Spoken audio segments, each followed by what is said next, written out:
Welcome, everyone. My name is Jenny Parks, and I'm the Vice President for Policy and Research at the Midwestern Higher Education Compact. Thank you for joining us today on our webinar, A Course Marking Roadmap, Recommendations to Guide the Development and Implementation of Open and Affordable Course Marking for the Benefit of Students, Faculty, and Institutions. I just wanted to, at the beginning here, remind you of a few things. This presentation is being recorded. The resources associated with the webinar, including the slides, are available on the MHEC website after the event.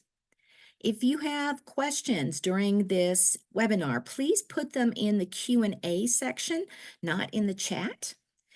And then we will take a look at those at the end. If some are particularly apropos, we might jump in and ask them during one of the presentations. And then you will receive an email afterwards that will be asking you to provide a little bit of feedback to us. Let us know how we're doing and how we can do better the next time. So I'm joined today by our two researcher presenters, Liliana Diaz Salutican, the Senior Policy Analyst for WICHE, and Gina Johnson, Principal and Co-Founder of Data Empowered Consulting. So part of the work that we're doing here is under the umbrella of what we call NCOER, the National Consortium for Open Educational Resources. With funding from the Hewlett Foundation, the 4 regional higher ed compacts, of which MHEC is one, have come together to share some of our work and support each other so that we have a nationwide network of folks working to improve access to development of and policy for the use of open educational resources in higher education. Coordination for this work is located at the Southern Compact, the Southern Regional Education Board, and of course today we have Liliana here from the Western Interstate Commission for Higher Education, or WICHE, our Western Partner Compact. So this actually is a webinar about a report that we've just published. It's the second in a series of 2. The first one, some of you might have joined us for a couple of years ago when we published it. It was called Toward Convergence, Creating Clarity to Drive More Consistency in Understanding the Benefits and Costs of OER. Mary will, my colleague from MHEC, will be providing links to these in the chat. That particular report was really designed to be a really quick and accessible framework for identifying how to calculate the cost savings associated with the use of open educational resources. Since cost savings are one of the main reasons people adopt open educational resources, and one of the main compelling reasons legislatures and other policymakers are willing to fund and support that work, is that it does save so much money for students. But calculating those cost savings can happen in any number of ways. And when we began this work, we noticed there were so many ways of doing it that it often diluted the power of the data and those ROI calculations. So we would like to bring consistency to that practice, which of course is dependent upon the practice we're going to be talking about today in this second report. But still talking about the calculation of cost savings, it's important to know that you can't figure out how to calculate those things if you can't tell where OER were used and in which courses. What were they replacing? Because that's how you would calculate the cost savings for the student. So we call it the key enabler for this work is to have good course marking in your course catalog, so that when a student registers for a course, that student knows are they open educational resources? Sometimes that's marked, or are they low cost? We're going to hear all about that during the webinar today. But that's how these two reports are connected. And they're very much about the tactical implementation of OER at an institutional or a system level. So this second report is called, it's findings of the first half of the report was a survey that we did, and we had a webinar last summer entitled Findings of the OER Course Marking Landscape Analysis Survey. We did a nationwide survey in collaboration, again, with NCOER so that we could deploy it to the whole nation. We had 164 respondents representing 29 states, and we explored what the current state of practice was in course marking and course marking validation processes, motivations for doing the course marking, how the data derived from it were used, and what some of the opportunities and challenges in that space were. That report was published last November, and again, Mary will put that link in our chat, and it's available on the MHEC website. All right, I'm going to turn it over now to Gina, and she is going to take us through this. She is our principal investigator on this and knows more about it than anyone. So, Gina. And before I get going, Liliana is going to share a couple of things about the work that Witchy is doing. Oh, I'm sorry. Yes. That's all right. That really connects all these pieces together and really hits home. Why on earth do we really need to do this? Which is what all of you amazing attendees right now are thinking about. Yep. Because it's not just about cost savings. There's a whole bunch of other stuff that come with this. Yeah.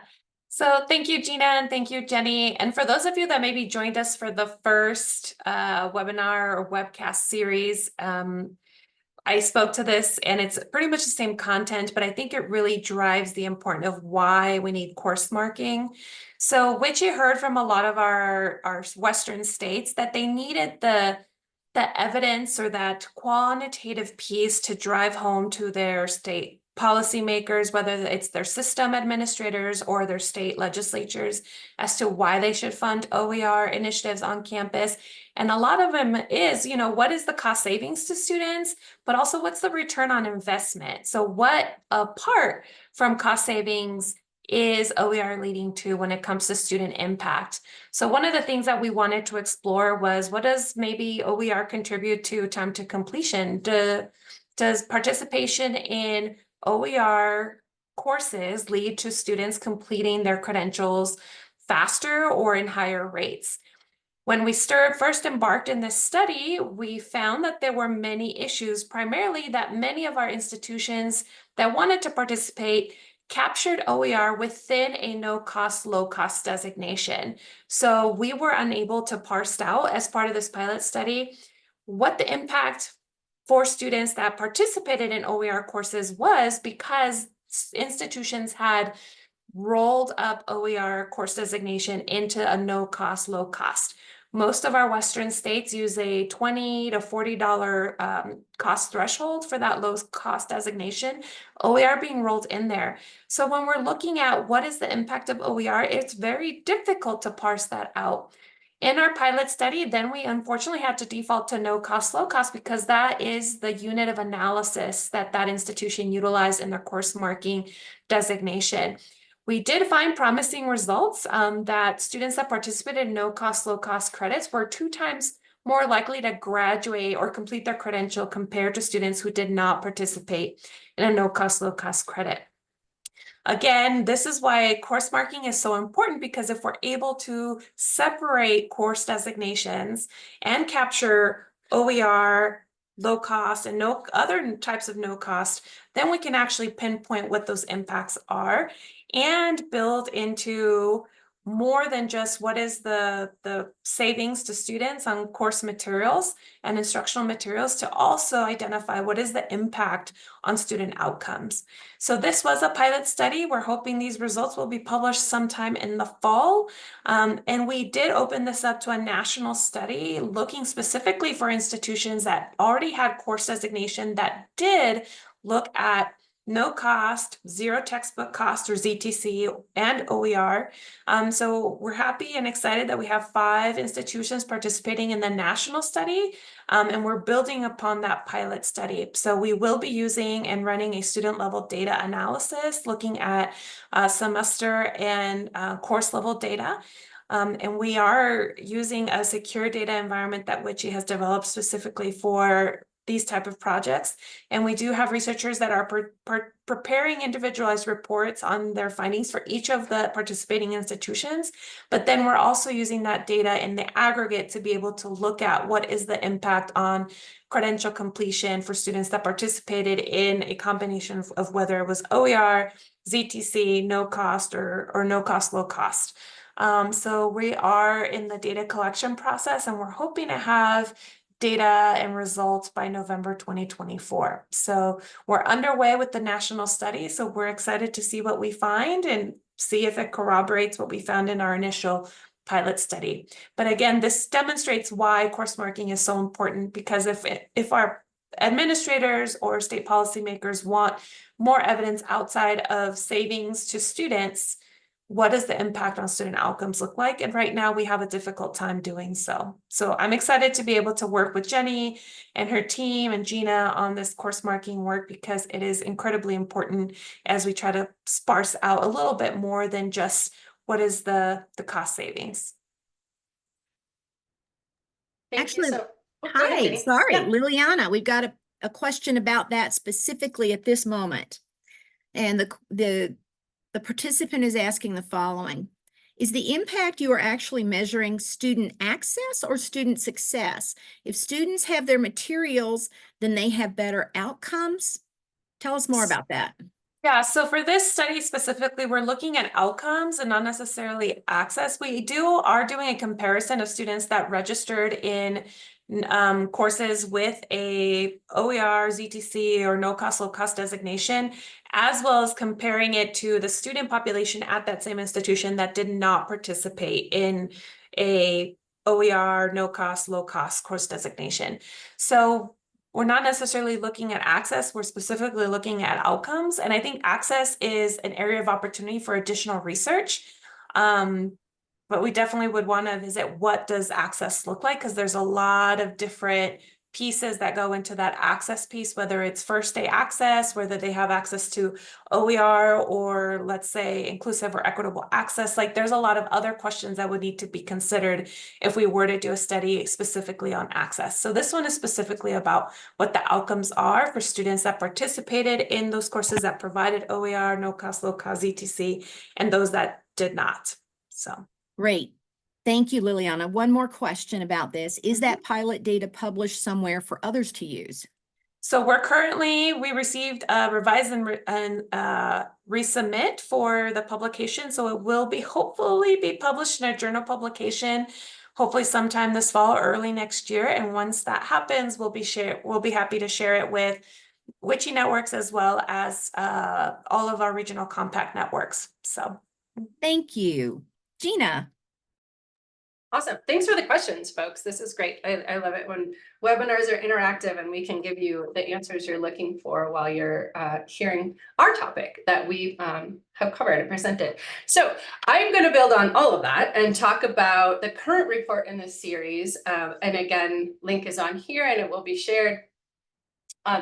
This one is a course marking roadmap. And so this is building on all the things that Liliana and Jenny were saying. We know it's important to be able to parse out this information in order to do the kind of research that Liliana is talking about. And in order to do so, we really need to figure out how do we mark these courses. And to Liliana's point, the more detail we can provide in that course marking, be it OER, Open Educational Resources, a course that uses those types of resources for course materials.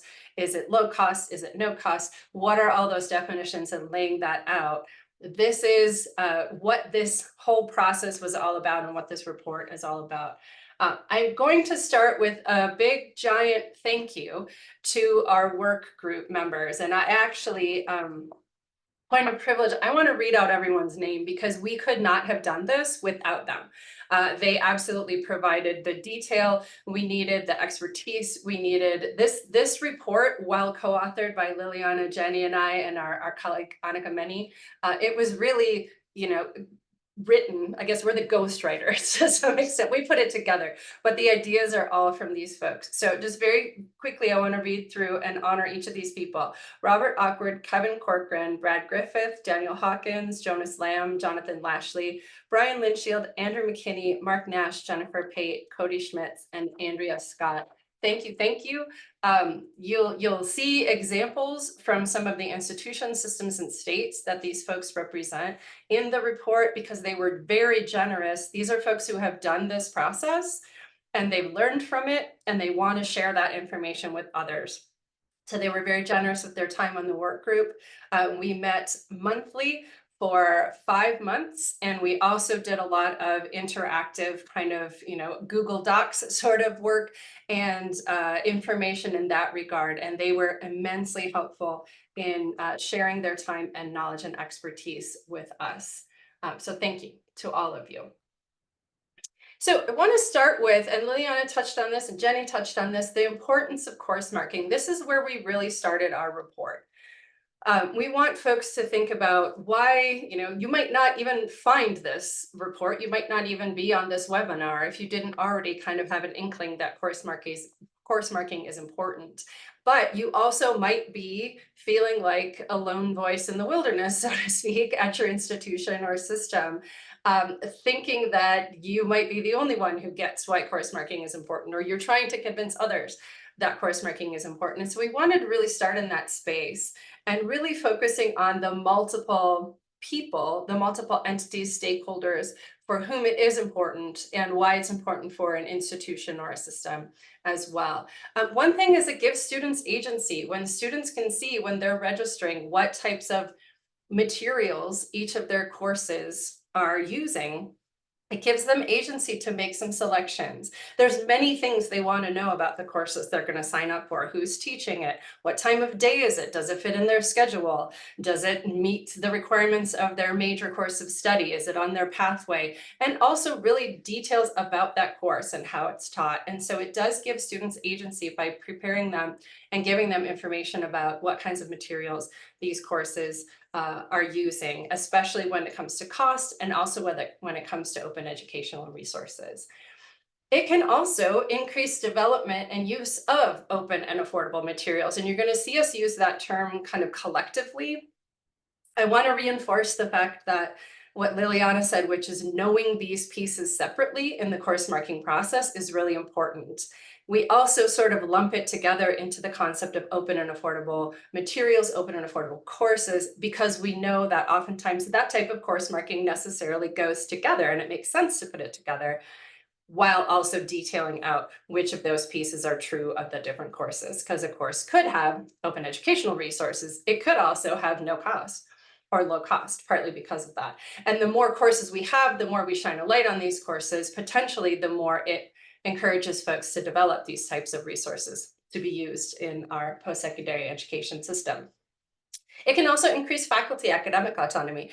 Folks can create things that are very tailored to the courses that they're teaching. They can be localized. They can be made very meaningful in the space that they're in, and they can be made very meaningful for the students who are taking these courses. And also, as we highlighted, and as Liliana highlighted with her research, it provides an opportunity to inform institutional decision-making with data. So we don't know if folks are choosing these courses. We don't know why they're choosing, what the outcomes of these courses are, if we don't have the information that marks these courses so we can do studies like this. So we know it's important. This is a piece pulled out of the report, and I want to touch on this because as you interact with the report, it's been out and it's been uploaded for a few days now. So you may have just looked at it. You may be just looking at it as we're, we put the link in the chat and you open it up yourself. But we started with this graphic to really kind of help readers orient to this report. There was a lot of decisions that we needed to make as we were talking through the work group. Work group members represented state agencies, they represented systems, they represented institutions that might be within a system, or they might be an individual institution that's not part of a system. And we wanted to acknowledge the fact that depending on where you're at, you may come at this course marking concept in different ways. So starting with this graphic and starting with this way of sort of displaying, first of all, guides you through the document.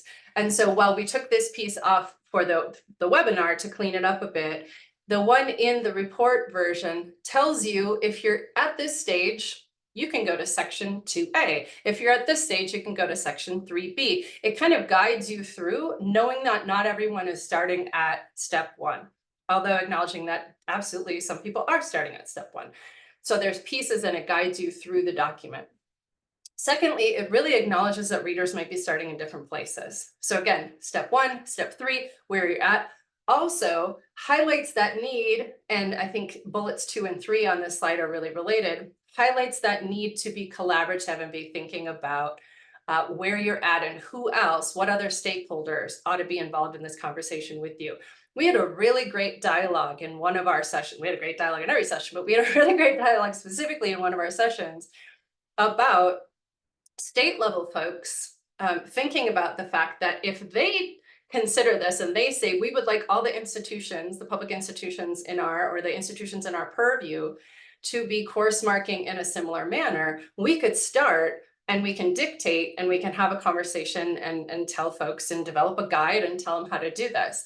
At the same time, we had examples from folks at institutions who decided to do this themselves.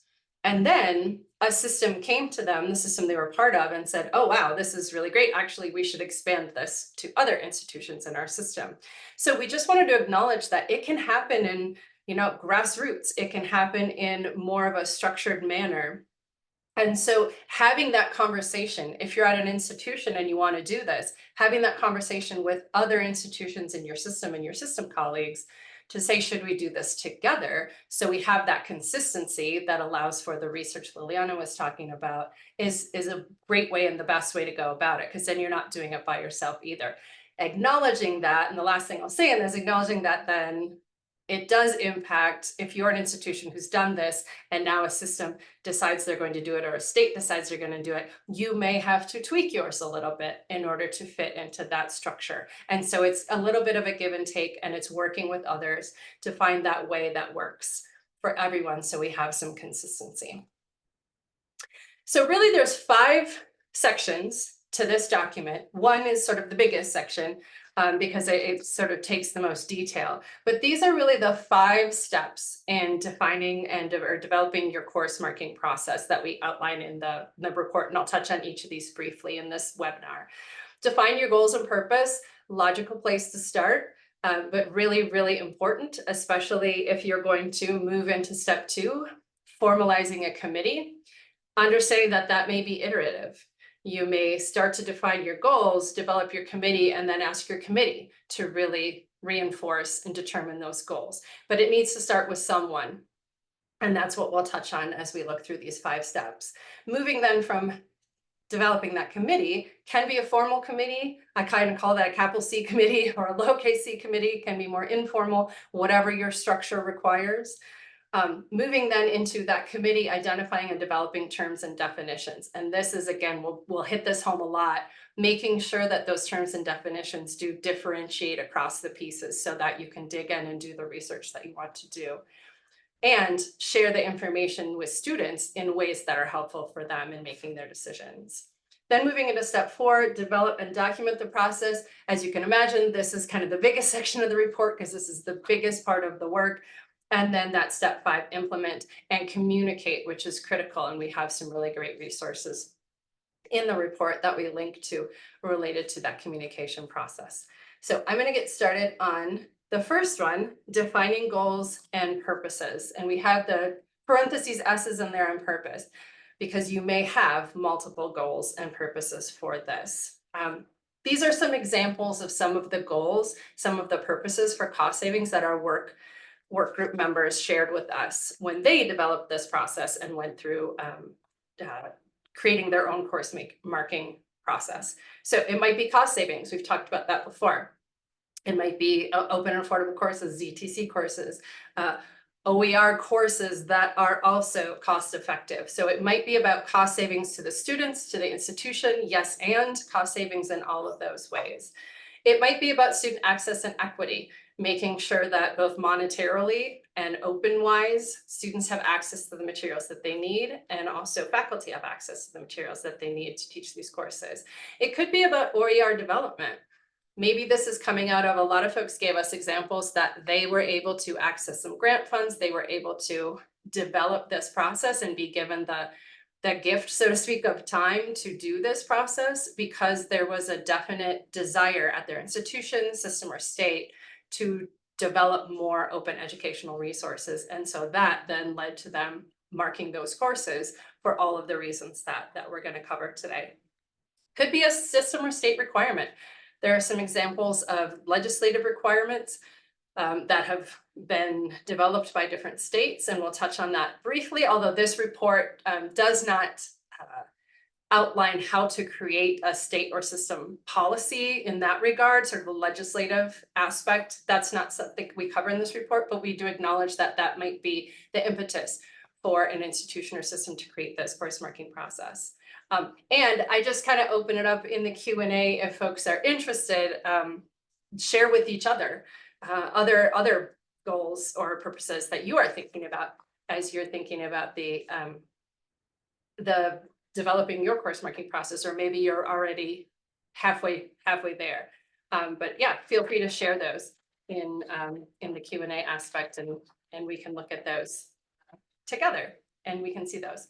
I want to touch on the second one then, which is to create a committee or working group. So we had our work group for this report.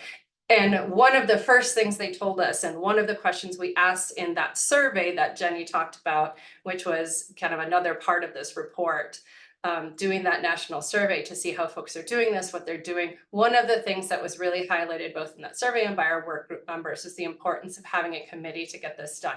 Again, it can be a formal committee if that's the structure that your institution or system works within, and you need that. I worked at an institution myself, and we had certain aspects, certain things we needed to work on, where we needed to go and get kind of the blessing, so to speak, is to say, we need to have a formal committee so that we can justify this work. What comes out of this committee will be something we will follow through on. If your system or institution isn't as much like that, it could be more that you have an informal committee, and this is something that you start, you pilot, and then you build into a more formal process. That's up to you and sort of what your setting is thinking about. But it's important to think about who might be on that committee. And we really worked with our work group members to very much brainstorm and think about who it could be possible to include, not suggesting that your committee, when you go through this process, has to include every single one of these individuals or every single one of these stakeholders. We wanted to sort of more is more, give you the idea so that you read through this and you think, oh yeah, is that someone who should be included on this? Acknowledging that this may not be the case in every setting, that each of these stakeholders needs to be included on this. Large committees can be frustrating, they can be cumbersome. Also, the flip side of that, the more folks you include at the beginning of these conversations, the more buy-in you get, the more folks start talking about us and we and the work we are doing. And you get that buy-in early on that can create that momentum to get this work moving forward. So again, this is not a must-have. This is a think about, and think about who are the key folks in your community that would need to be involved. Some of these folks too might be quote unquote ad hoc members. You might have some students who you have come in when there are certain questions that you really want to get a student perspective on, but they don't have to be there when you're doing the nitty-gritty of what is it in your student information system and where is that going to go. So there's some folks that could kind of flow in and out depending on what kind of conversations you're having in the committee. So, and before I move to the next piece, I'm just noting that, thanks Jenny, put a note to me to say, someone shared that a reason for course marking is price transparency for students. So absolutely, one of your goals might be right up there. We're about students and we're about the meeting their needs. And so price transparency for those students could be very much one of the goals or purposes for developing this process. Thanks for that. Okay, so our third step in this kind of 5-step process that we outlined in here is identify and develop terms and definitions. And I might sound like a broken record, but I'm going to highlight here again the fact that it is going to be multiple, hopefully, terms and definitions. You don't want it to be confusing. You have to balance the confusing students who are going to be reading these identifiers and faculty who are going to be identifying these identifiers. But you want to make sure that you have it as clear as possible. Open and affordable might mean having 2 or 3, possibly more, different identifiers that help folks figure out what it is that this course has, because it could be impacting cost, low cost, no cost, CTC. It could also be about being open educational resources, which impacts cost potentially, but also is a factor that is something to consider in and of itself. So we suggest, and the work group really walked us through this process, starting with current terms of use. If you're already talking about things and you're already talking about OER, although every student on your campus might not know what OER means. If you're having some of these terms that you're already using, you just aren't marking the courses yet, you want to start there, because you don't want to necessarily, if you can help it, switch. At the same time, again, it's a balance, because as we opened up with, we really encourage consistency as much as possible across institutions, systems, states, across the United States, so that we can, even in Canada, understand this.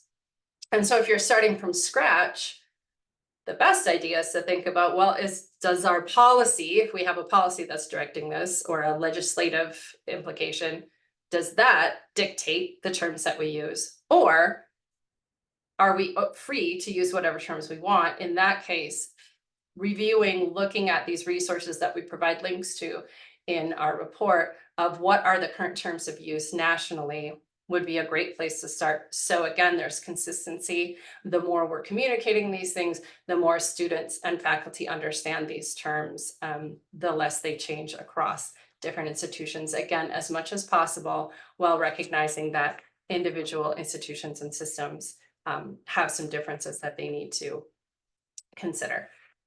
Gina? Yes. I am sorry to interrupt you, but we do have a question. Awesome. It says, policymakers in our state have proposed using course markings as a tool in mandating a certain percentage of classes meet the marking criteria. I mean, I assume they are OER, they're low cost, no cost. Okay. Did your work and committee have concerns that course markings could undermine academic freedom? And do you address in the report ways to avoid undermining academic freedom? That's a great question. I will say, I won't say it didn't come up in our conversations. We did not in this report dig into that aspect. So I don't want to promise that you're going to look in this report and you're going to see some solutions for that. We do provide some links to other resources that are lengthier than ours, that are designed to get into more detail than this report is designed to get into. And I'll actually, I don't want to forget, after I answer this question, I want to highlight kind of the differences between our report and some other materials that are out there, resources that are out there.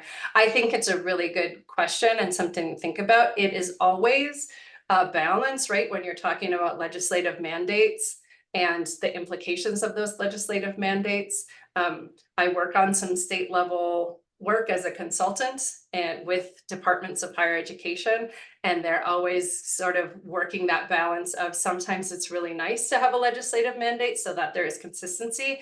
At the same time, anytime there is a legislative mandate, it can shrink flexibility in an institution's ability to providing, in the case of your question, academic freedom for faculty members. So I think it's a very good question. Pollyanna, if I can say, I would hope that within some of these pieces, there can be flexibility of, for instance, open educational resources. I know, again, we're hitting home that that's different, related to, but different than no cost, low cost, that there is also a balance of providing opportunity to expand academic freedom, which is something that we highlighted in as a factor in OER. But to answer the question very specifically, we did not dig into that particular topic in any depth in this report. I really appreciate that question, and I think it's something that's important to think about. Thank you. Yeah. Okay. Developing terms and conditions and definitions. Documentation, I probably should have bolded this or made it like 80-point font or something. Documentation is going to be the absolute critical aspect of this. That's sort of what course marking is about, right? Is documenting all of this, sharing it with students, faculty sharing it within the system, so to speak, and then the system, the institution being able to use those data in order to make decisions, as well as students and faculty being able to make some decisions. So that is going to be key. We touch on communication as well in this section, although we really hit on communication in step 5 of these 5 steps, or these 5 areas in the process, because we believe it's very important early on to start communicating with particular stakeholders about what it is that you're working on. Knowing that when you launch this whole process, so students start seeing it in the registration process, faculty start, or admin start being asked to report it in a process when they're developing and identifying their course materials, there will be a different type of communication, an expanded communication. But at this stage, we also recommend that as you're doing this, you're thinking about how this is going to be communicated so you don't have to backtrack in your process at this point in time. There's lots, I want to highlight, there's lots and lots of examples and lots of links in this report. So we highly recommend, you can print the report off. We did design it so you can do that as well. If you're sharing it with someone and they prefer a hard copy or you like to mark things up, certainly is printable as well. I will also highlight opening it up and viewing it on your tablet or computer is really helpful as well because of the number of links that we provided in here. And thank you, Mary is providing some of these links so you can access them if you want to look at these as well. But this is one example from the University of Kansas with their communication aspect and how they are defining their terms and making it very clear both that these are our terms we're using, these are how we're defining those, and then they have these icons that help students find the materials that they're looking for. So this is one example. Again, there's multiple examples in our report. And I do want to pause at this point in time, because this is related to the question that was asked and something I probably should have said earlier. There are a number of resources out there in the field, one of which you will see linked to regularly in our report, which is called Marking Open and Affordable Courses. It is this amazing resource, and we used it, we linked to it a lot.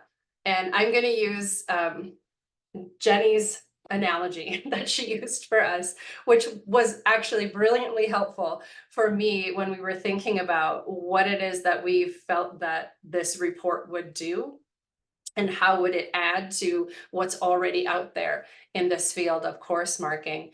And Marking Open and Affordable Courses, if any of you have seen it, again, it's linked multiple times in our report, is a fabulous resource. It is huge, which in some ways is fantastic. And I don't mean like physically because I look at it online, but there's lots of chapters. There's so much information in there. And I love it for that. At the same time, if folks aren't ready to get into that level of detail, they might need to kind of pull back and think about what are these 5 steps so I can look at it big picture. And then when I need the detail, I can dig into the detail. And so Jenny gave us the analogy that when you get a car, you buy a new car, and you're looking at the driver's manual, which is very, very tiny font on very thin paper, and it's very thick, and you're thinking, how on earth, I don't need to know all of this information. I might someday, but I don't need to know this information. I really just need to know what side is the gas tank on, and how does my key fob work, and where does the wiper fluid go, and things like that.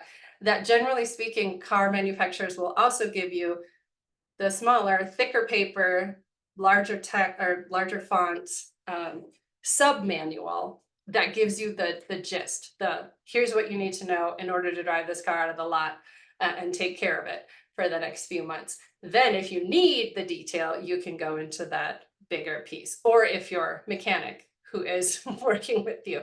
Thank you, Jane, the quick start guide, as it's called.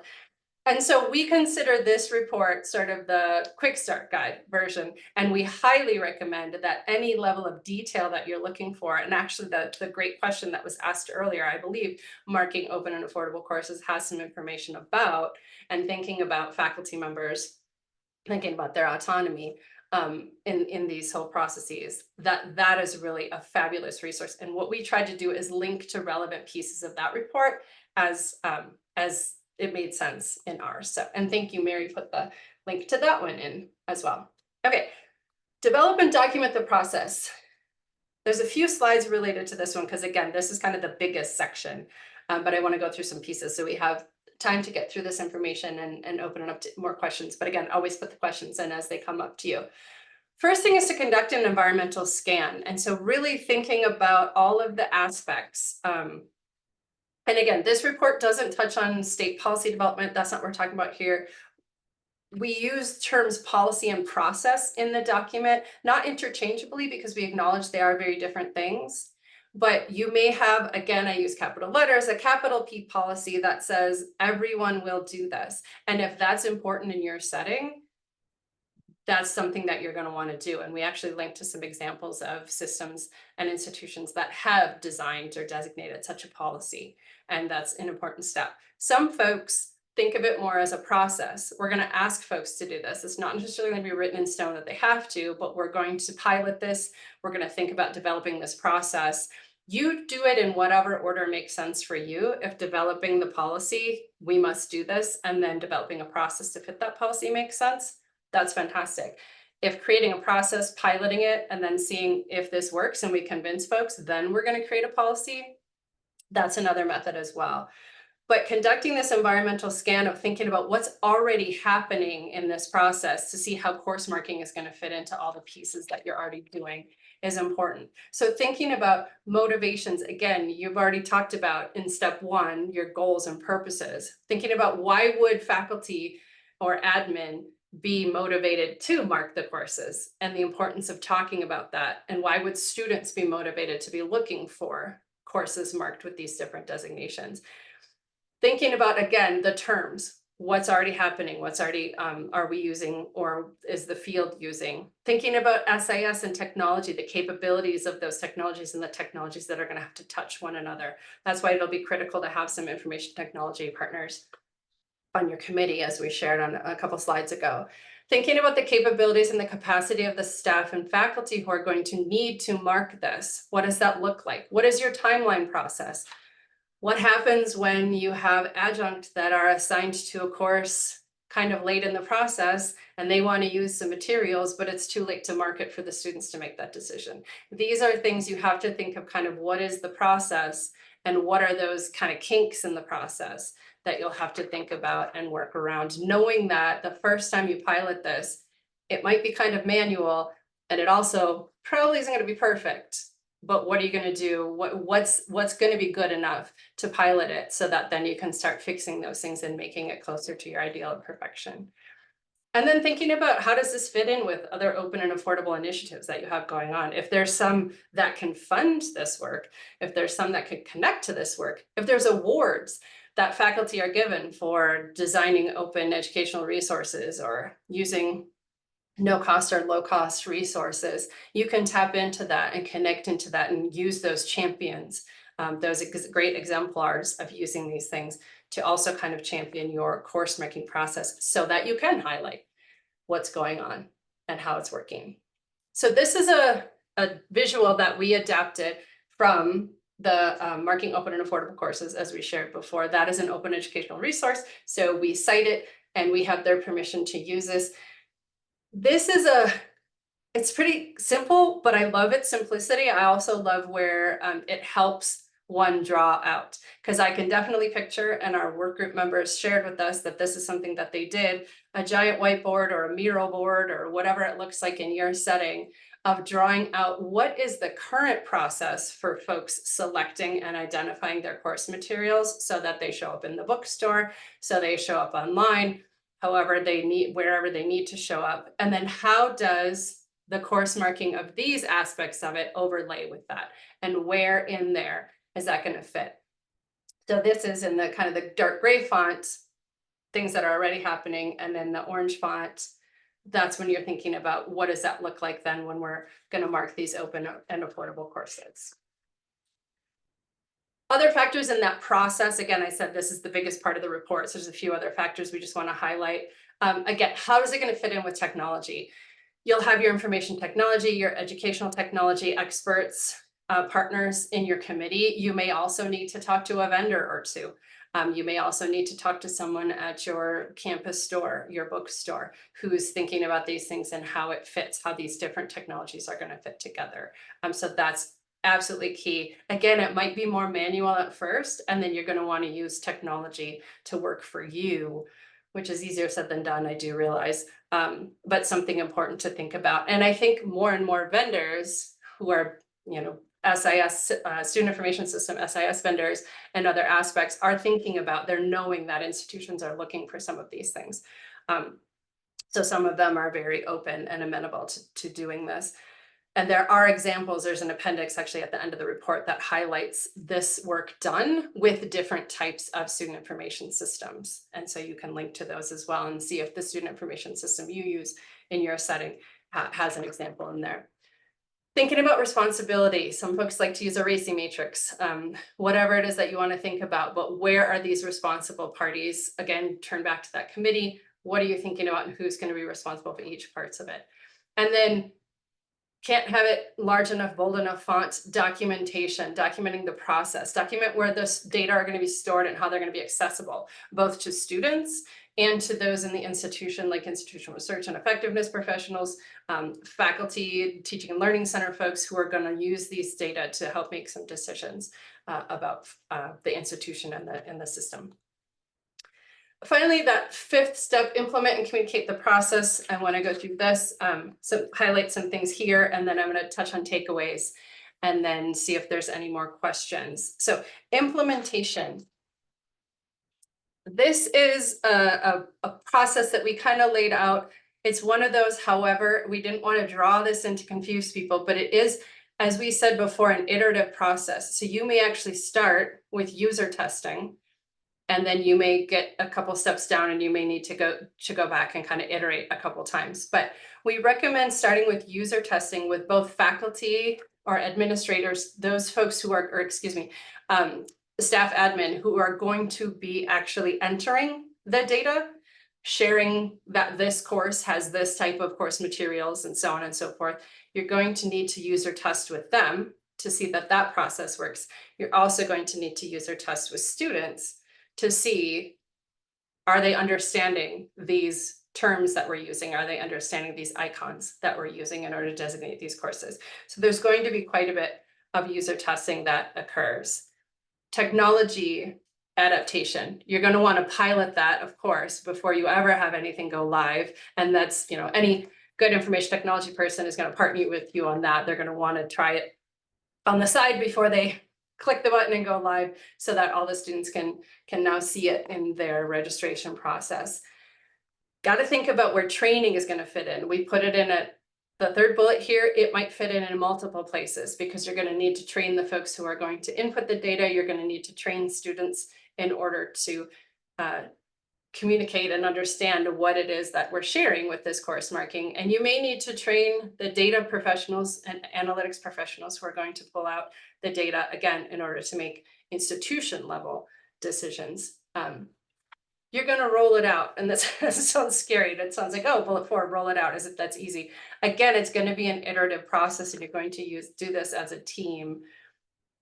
Got to test the student facing tools. Rolling out the marking process, by the way, doesn't mean the whole part of it. I should clarify. It means that aspect of having folks mark the courses on the quote unquote back end before anything goes student facing, because then you're going to test those student facing tools. Again, test it with some students, we talk about this later and kind of who to communicate, and there's great resources in the report. Use resident assistants, use student government, use clubs and other active students who are thinking about these things, and get their feedback. They're going to be honest with you, and they're going to let you know whether these icons, whether this process makes sense. Once it's ready to launch, that's when you really are going to want to have worked with your marketing and communications team and touch on a lot of different stakeholders that we highlight in the report as well, and communicating that launch, and then not forgetting to evaluate it, because everything's going to need to be tweaked. Of course, anything is going to need a change for the positive moving forward.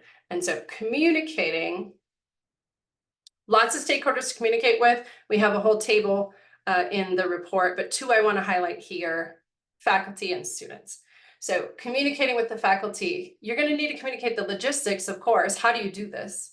How does this fit in with what you're already doing by identifying, I'm going to use this text or this material, or students need to access these materials for their course before day 1. What that process looks like. You're also, though, going to want to communicate the benefits, and you're going to want to recognize those faculty champions. They're going to be the ones that convince others that this is really important and it's worthwhile to do. And the link we provide in here, again, lots, heard me say this already, lots of links, lots of resources in this report.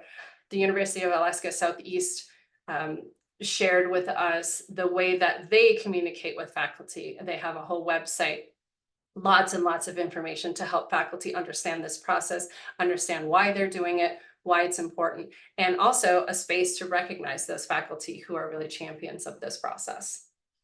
And communicating with students.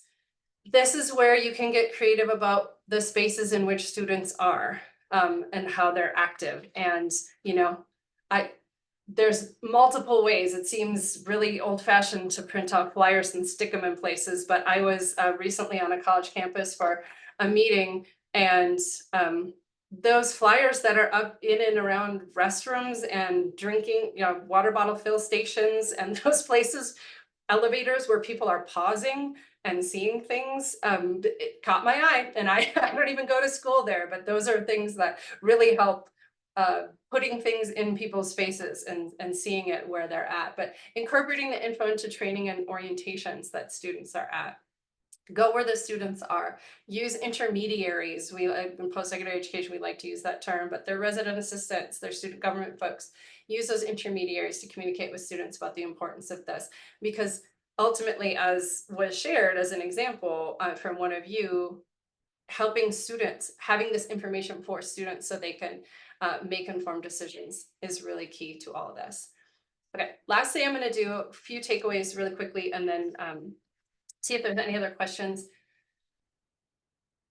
There are many, many benefits. We highlight some of them in here. They dig deeply into them in the open and affordable, marking open and affordable courses text. There really, truly are many benefits. And don't forget that, because as you're, you know, getting frustrated with some parts of the process, having those benefits in mind, having a goal and purpose in mind is really going to help you move through this process on the days that it's frustrating. There are multiple motivators. And again, don't forget all of them, because different people are going to key in on some of them. And so when you're communicating this and you're getting folks to buy in and go through this process development with you, somebody might be motivated by something that someone else is not, and vice versa. And so making sure you're highlighting the multiple motivators is important. What we found in the survey actually was that it doesn't take state level policy. It doesn't take a dictate to make this happen. Actually, the majority of the folks who filled out our survey did not have a state level policy that required them to do this, and they were doing it anyway. So you're going to have a lot of motivators. The process is going to be iterative.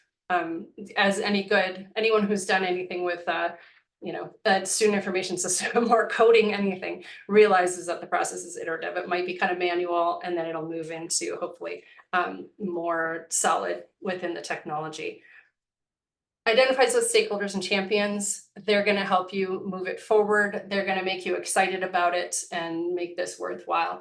And then clearly define the terms of visual identifiers. That's going to be key as well. What makes sense to a student isn't necessarily going to be what makes sense on the back end. It doesn't have to look the same on the front end, so to speak, where the student sees it versus on the back end where it's being filled in. It can look differently, and be aware of that. And then the last few takeaways, it might be manual at first. And this is something that, thank you again to our work group members. They said, be sure and say this, because folks need to know this. They need to know that you have to be realistic about time and the effort it's going to take, because it isn't just going to be put it in the SIS, boom, push the button, and then it's done. It is going to take some time. And those first pilots are going to be a manual process. But again, back to those other takeaways, it is worth it. There are myriad benefits. Make technology work for you. Again, I know that's easier said than done, but that's really where you can have your information technology, your vendors, other folks who can help you understand that process and help that work up to your benefit. Student and faculty at front of mind. That's who this really matters to, and that's who this is about. And then when possible, and we highlight it again here, and Liliana highlighted it for us at the beginning of this presentation, use the terms that are of use in the field, because it'll help the students, it'll help the faculty, it'll help all of us use these data, but it really will help help all of us understand it and help you communicate if you're using terms that other folks are familiar with. Students talk to each other, they talk to their friends that are at other institutions, and if they're using similar language, it's easier to understand rather than every institution having its own terms. And finally, reach out to the community. The work group was massively generous. There are so many links in here to so many people's different examples. It's a marvelous community to work with. And I really, myself, very much enjoyed meeting the folks in the work group, Jenny, Liliana, Annika, helping us do all these pieces. So I'm going to stop there, take a deep breath because I've been talking so fast, and then turn it over to see if there are any questions. Thank you, Gina. It's been a really great process to work with you on this, and with Liliana, of course. We're just so thankful, and I agree. It was a really generous and thoughtful group. So we do have one question in the Q&A. It said, did anyone in the group talk about getting pushback or a lack of cooperation from campus bookstores not supporting this work because they see OER as competition or a source of loss for them?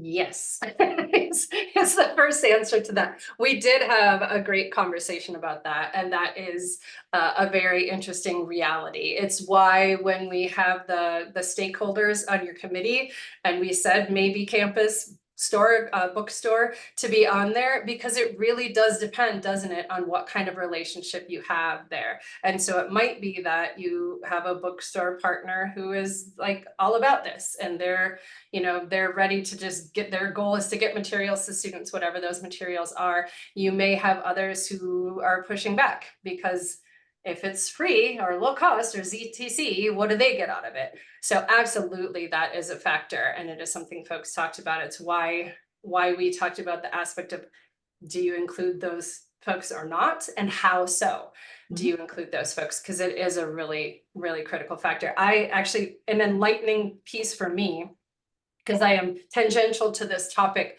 but learning more and more about this topic, was in our survey. We actually had someone talk about it, and then we ended up talking about it in the work group a bit, of the fact that some vendors, I'll just use that general term, vendor, are looking at what those cutoff points are for low cost, and they're making things cost, if the cutoff is $40, they're making things cost $39.99. It's like, yeah, anytime you move the bar, they're moving it as well. They're watching what we're doing. So I don't have a solution for that. I will say that is something that came up a lot in the work group, and that's why they really encouraged, get those folks in conversation as well as you can, knowing that they may be a good partner, they actually may be a frustrating partner. Right. Yeah, someone has shared in the Q&A, this type of frustration is probably because the campus leases out its bookstore to a third party, whereas most institutionally run bookstores support OER and affordability. So, Sure. so a lot of it does depend on the revenue model and the bookstore management model. But I agree, Gina. The sooner that you can engage the bookstore, and just even if they're not going to be the most cooperative partners, for there to be a dignified and collegial relationship there, it will only make things go more smoothly. Yeah. Let's see. Do you see in the future more clarity distinguishing no cost, low cost, and OER in course marking? I'm going to say something, and then I'm going to see if Liliana wants to say anything, but I'm going to say I hope so, because of the work that Liliana and her colleagues are doing. Liliana, do you want to say? But I'm always the Pollyanna. I'm pretty, like, I'm a glasses half full kind of person. I don't know that I'm speaking from experience.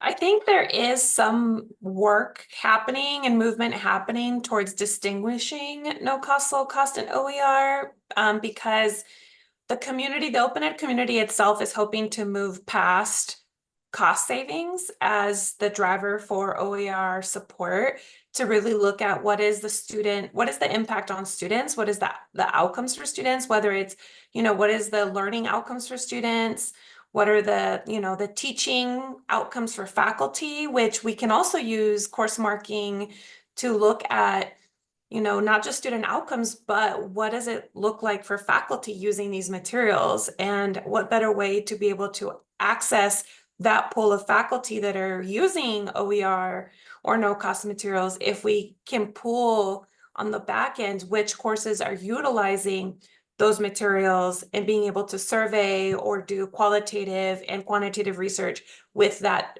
pool, with that sample.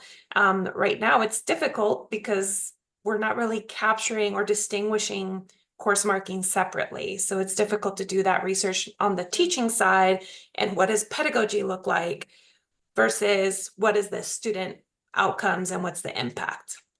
So there is movement towards kind of separating those out. And it just depends on your state, whether it's an institutional initiative because you're supportive of it, or if it's a state level mandate, which most are not state level mandates. And I think there's more support when it's just community driven, that they want this because it's going to answer a lot of questions that the open ed community has wanted to answer for a long time. And with that brilliant answer, thank you. That's spot on and super at the heart of what we're doing. We are at time. Thank you, Gina and Liliana, for being here and for doing this work with us. Thank you, Mary, for supporting the back end of this webinar. And thank you all for being with us today. All of these materials will be available on the MEC website, and you will receive a follow-up email with links to them as well. All right, take care, everybody. Thank you.